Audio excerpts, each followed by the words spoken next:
안녕하세요. 대단한 부동산 꼰대들의 공견입니다. 찬바람이 손이 시려울 정도로 차가워졌는데요. 연말이 코앞으로 다가왔습니다.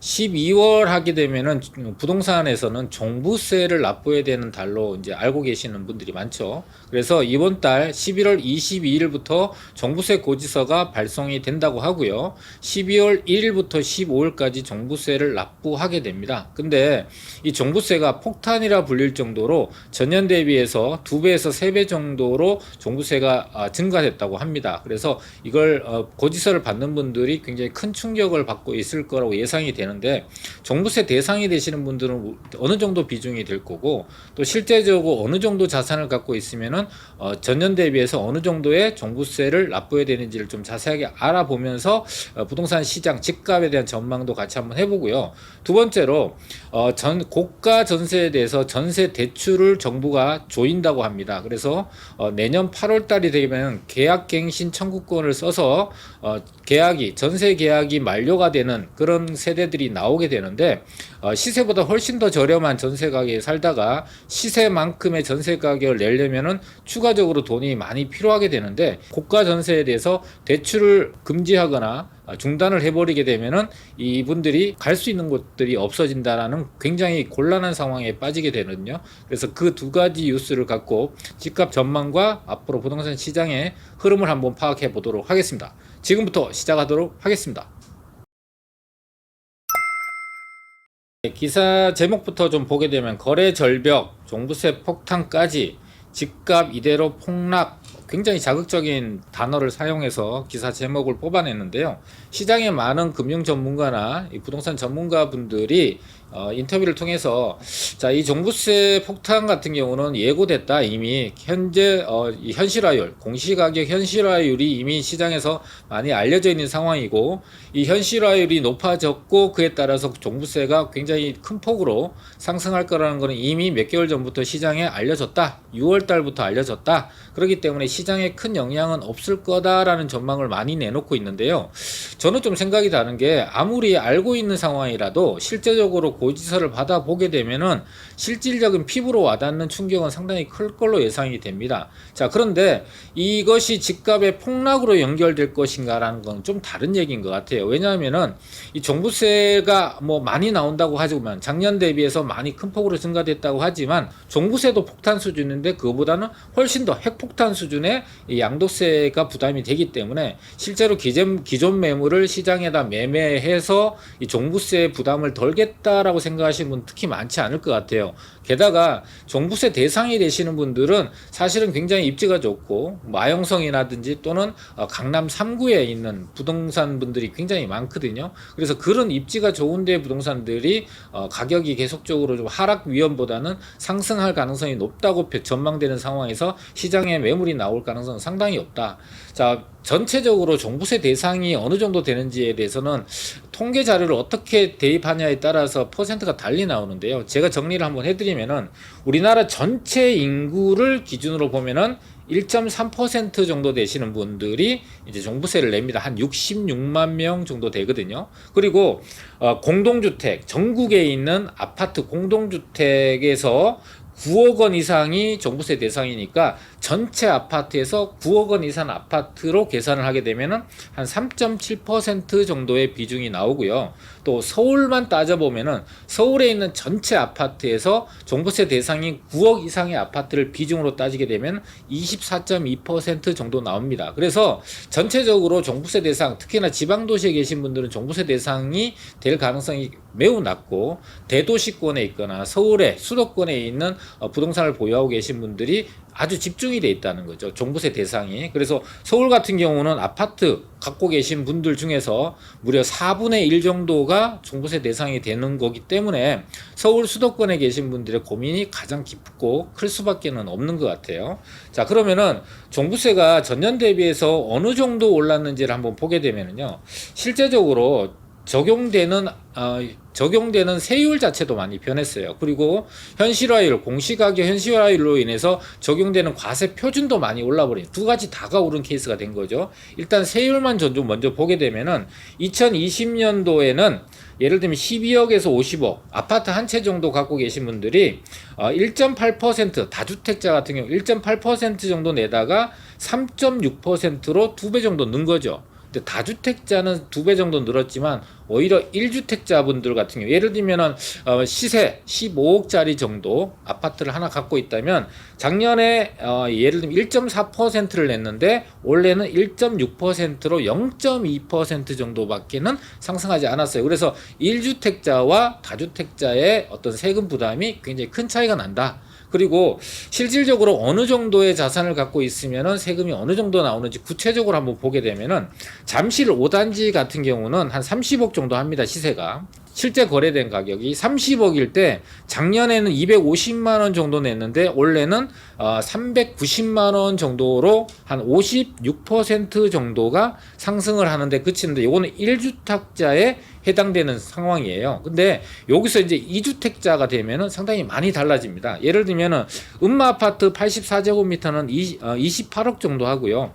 잠실 5단지는 30억 정도 하니까 합쳐서 58억 정도의 자산을 갖고 계신 분들은 작년에 2,747만 원 정도의 종부세를 냈는데 올해는 7,336만 원의 종부세를 내야 되고 167%의 상승률을 기록하게 되는 것이죠. 자, 음마 아파트와 마포구의 랜드마크 아파트인 마레프 마포 레미안 프로지오를 갖고 있는데 음마 아파트가 28억이고요. 마레프가 19억 정도 합니다. 그래 합치게 되면 한 47억 정도의 자산을 갖고 계신 분들은 작년에 1,900만 원 정도 냈는데 올해는 5,400만 원 정도로 한 180% 정도의 종부세 상승이 예상이 됩니다. 그리고 여기는 이제 절대 부자라고 불려지는 100억 이상의 자산인데요.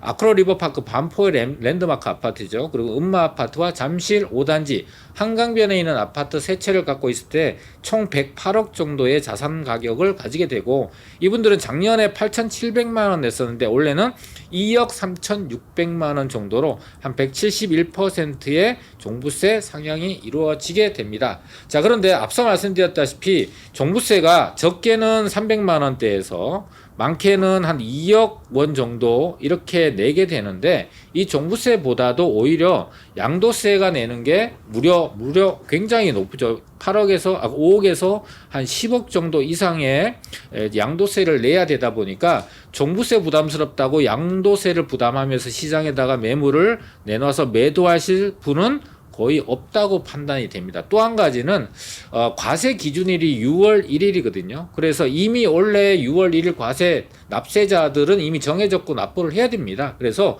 내년 6월 1일까지는 이 부동산을 팔지 말지 여부에 대한 부분에 시간적인 여유가 생기다 보니까 당장 시장에 매물이 쏟아진다거나 하는 것은 기대하기가 어렵죠. 그래서 내년 상반기까지는 아무래도 이런 그 현재 답보 상태나 또는 이 소폭의 상승이 이어지는 그런 상태가 유지가 될 걸로 보고 시장의 매물은 더 이상 나오지 않고 매물 품귀 현상 또 소수의 거래에 의해서 가격이 결정되는 그런 시장들은 내년까지는 내년 상반기까지는 유지될 걸로 예상을 해봅니다. 다음 뉴스 보도록 하겠습니다. 두 번째 뉴스는 내년 8월이 두렵다. 전세 대출 제한 또는 고가 전세 세입자들이란 기사 제목입니다. 초고가 대출이 막히고 분할 상환, 혼돈의 전세 대출 시장. 초고가 전세 대출 이르면 4달부터 막힌다. 그러니까 전세 대출을 막겠다. 그것도 고가 전세에 대해서 막겠다라고 이제 정부가 추진하고 있는데요. 금융당국이 전세 대출 관리 방안으로 초고가 전세에 대해서 보증을 제한하는 걸 추진하면서 계약갱신 청구권을 이용해서 계약을 연장한 세입자, 그러니까 다시 한번 연장을 할 수 없는 세입자가 내년 8월 달부터 나오게 되거든요. 그래서 가파른 전세가 상승에 대해서 피해가 불가피할 전망이다라고 합니다. 자, 고가 전세라는 기준 자체가 일단 마련되지 않았어요. 그래서 이 기준을 마련하게 되는데 뭐 9억에 정할지 또 12억으로 정할지 15억에 정할지에 따라서 이 기준점에 따라서 아래쪽으로 정할수록 피해는 많아지게 되고 이게 해당되는 사람들이 많아지게 되고 위로 갈수록 피해는 상대적으로 좀 적어질 건데 적든 많든 어쨌든 피해 보는 세입자들이 생기게 된다라는 것은 명확한 것 같아요. 자, 그러면은 지금까지 우리가 일반적으로 생각하는 서울에 9억 초과 되는 9억 이상, 9억에서부터 10억, 12억, 15억, 20억 이렇게 되는 데까지 9억 초과 전세 거래량이 2017년에서 2021년까지 큰 폭으로 계속 계약 건수가 늘어난 거죠. 이거는 집값이 올라가니까 전세 가격도 같이 올라간 케이스다. 뭐 어쩔 수 없는 거죠. 자, 주택금융공사와 주택도시보증공사 허그는 전세 대출을 받을 수 있는 전세 가격을 상한을 이미 5억 원으로 정해져 있기 때문에, 그러니까 5억 이상의 이제 전세를 살고 계신 분들은 대출을 만약 전세 대출을 받았다면 이 주택금융공사하고 주택도시보증공사에서 보증을 받은 게 아니고 전부 다 서울보증에서 보증을 받고 대출을 받은 거예요. 그래서 이 공공기관인 주택금융공사하고 주택도시보증공사는 원래부터 5억 이상에 대해서는 보증 자체를 안 해줬고 서울보증에서만 별도의 상한 없이 해줘왔던 거예요. 그래서 고승범 금융위원장은 7일날 고가전세 대출 규제를 언급하면서 초고액 전세에 대한 서울 보증이 중심이 돼 검토를 하고 있다. 당연하죠. 이 세 군데 중에서 서울 보증만 막아버리면은 5억 이상에 대한 전세 대출은 막히게 되는 거죠.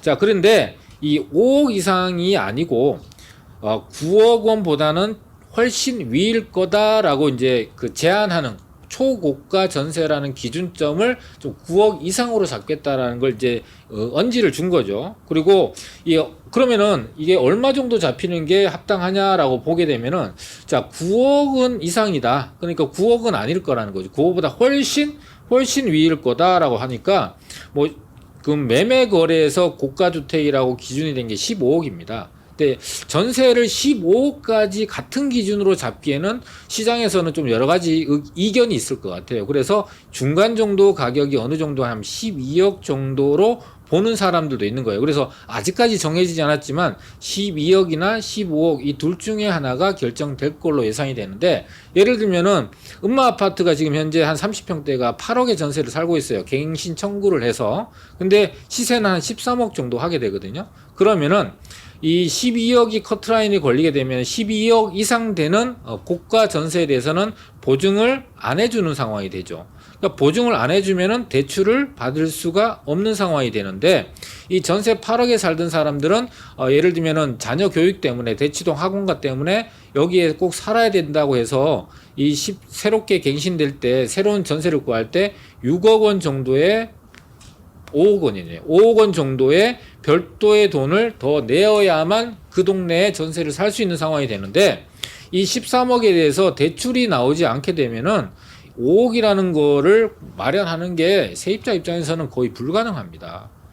그러니까 5억이 무슨 동네 애들 이름도 아니고 이거는 말이 안 되는 거거든요. 그러면 결국 이 전세 대출을 받지 못하시는 분들은 원하는 지역에 살 수가 없게 되고 쫓겨나게 되는 더 먼 지역, 더 싼 지역으로 갈 수밖에 없는 상황으로 내몰리게 되는 거예요. 자, 그런데 이런 현상들이 꼭 정부는 정책을 내놓으면 이렇게 막힌다고 생각하나 봐요. 대출을 막으면 막히고 시장은 안정화된다고 생각을 하는 것 같은데 그렇지 않다. 시장에서는 어떻게 분석하냐면은, 시장에서는 임대차 3법 이후에 증가한 전세의 월세화 현상이 부추겨지고 될 거다, 가속화될 거라고 이미 예측하고 전망하고 있는 거예요. 왜 그러냐면은, 자, 보증금은 고가 전세 기준 아래로 맞추고 나머지 금액, 초과되는 금액은 월세를 끼는 방식이 성행할 걸로 이미 시장은 분석하고 있는 거예요. 자, 이렇게 되면은 세입자 입장에서는 대출도 받아야 되고 그리고 월세도 내야 되는 상황이 되는 거죠. 그러면 이자도 내고 월세도 내야 되는 이중고가 되고요. 또 이자만 냈을 때보다 월세를 꼈을 때 부담이 훨씬 더 크다라는 거는 말할 필요가 없을 정도로, 그러면 이 주거 비용이 증가되는 거죠. 그럼 주거 비용이 증가되는 게 누구한테 힘들어지냐면은 세입자한테 힘들어지는 거예요. 세입자들. 자, 근데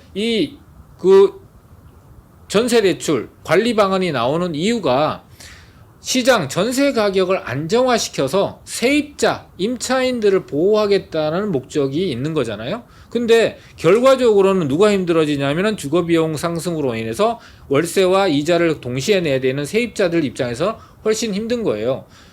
그런데 비싼데 살아야 되냐라고 얘기하실 분도 계시겠지만 입장은 다 다른 거예요. 내가 열심히 벌어서 자녀들한테 교육에 더 자녀의 교육에 더 집중하고 싶은 사람이 있고, 또 좀 편안하게 살고 싶어 하는 분들이 있는 거고, 주택이 없는 분들은 주택을 갖고 싶어 하는 분도 계시는 거고, 다양한 스펙트럼이 있어서 보는 시각이 본인 입장에서 보면은 다 힘든 그런 상황이 되기 때문에 한쪽 편에서 다른 쪽을 반드시 틀리다 비판하는 것보다는 이런저런 어떤 상황들이 다 다르구나라는 시각으로 봐주시면 좀 좋을 것 같아요. 그래서 전세금이 올려줄 돈이 부족한데 자녀 교육 때문에 꼭 살아야 될 학부모들은 반전세 쪽으로 내몰릴 가능성이 높다라고 합니다. 자, 그래서 전반적으로 실제적으로 이 전세 대출, 고가 전세 대출을 막는다고 해서, 고가 전세 대출 막으면 결과적으로 강남 3구가 주요 대상이 되고, 목동이라든지 또는 학원가가 있는 지역, 마용성 지역 중에서도 한강변에 있는 그런 아파트 지역들, 고가 주택들이 모여 있는 지역에 전세 대출을 막겠다라고 하는 게,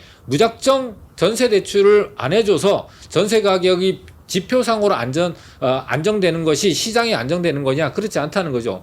시민들과 국민들의 고통을 담보로 지수를 가져가게 되는 그런 결과가 나온다는 걸 좀 이해하시고, 현실성 있게 세입자들을 위한다면 전세는 살고 싶은데 살게는 해줘야 될 거 아니에요. 집은 못 사더라도. 그런 상황까지는 좀 초래하지 않았으면 좋겠다라는 생각을 하게 봅니다. 자, 오늘 두 가지 뉴스죠. 종부세 폭탄 관련된 얘기와 고가 전세 보증을 제한하겠다, 추진하고 있다 라는 부분들이 시장에 어떤 영향을 주고 집값에는 어떤 영향을 주는지를 좀 짚어봤습니다. 오늘 내용이 우리 시청자분들한테 도움이 되셨다면 구독, 좋아요, 알람 설정 부탁드리겠습니다. 감사합니다.